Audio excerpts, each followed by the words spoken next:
বোর্ডকে সংকটে ফেলে অস্ট্রেলিয়ায় আমিনুল ইসলাম বুলবুল। গভীর রাতে বিসিবি সভাপতির দেশত্যাগ। গত ১৬ই ফেব্রুয়ারি বিসিবি সভাপতি পরিবারের কাছে যাওয়ার পর এভাবেই চটকদার সংবাদ পরিবেশন করতে থাকে একটি পক্ষ। গুঞ্জন ওঠে আর ফিরবেন না বোর্ড প্রেসিডেন্ট।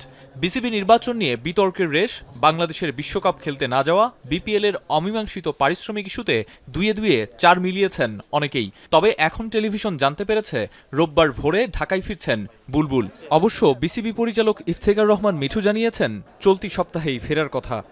দায়িত্ব দেয়নি, কিন্তু আজকাল তো আর দায়িত্ব দেওয়া লাগে না, এটা তো যার যার ব্যাপার। কথা হলো দায়িত্ব লাগে না। অনলাইনে উনি সার্বক্ষণিক যোগাযোগ ছিল।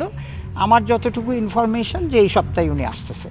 এদিকে বিপিএল এর বকেয়া পারিশ্রমিক ইস্যুতে ঢাকা ক্যাপিটালসকে নিয়ে রীতিমতো বিপাকে পড়েছে বিসিবি। বারংবার চিঠি দেওয়ার পরও ঠুনকো প্রতিশ্রুতিতে ৬০ দিন কাটিয়ে দিয়েছে ফ্র্যাঞ্চাইজিটি। শেষমেশ তাই এবার ধৈর্যচ্যুতি ঘটছে বিসিবির। প্লেয়ারদের থেকে কনফার্মেশন পেয়েছি যে এখনও তাদের হিউজ পরিমাণ টাকা বাকি, মোর দেন 3 crore টাকা। আজকে ৬০ দিন হয়ে গেছে, এটা ধৈর্যর একটা লিমিট আছে। সো আমরা অ্যাকচুয়ালি এই উইকেই আমরা একটা অ্যাকশানে চলবে। আমাদের কাছে ওনাদের ৫ কোটি টাকার ব্যাংক গ্যারেন্টি আর ৫ কোটি টাকার চেক আছে। এছাড়াও ব্যাংক গ্যারান্টির সময়সীমা শেষ হয়ে যাওয়ার বিষয়ে যে শঙ্কা ছিল সেটা উড়িয়ে দিয়েছেন ইফতেখার রহমান মিঠু।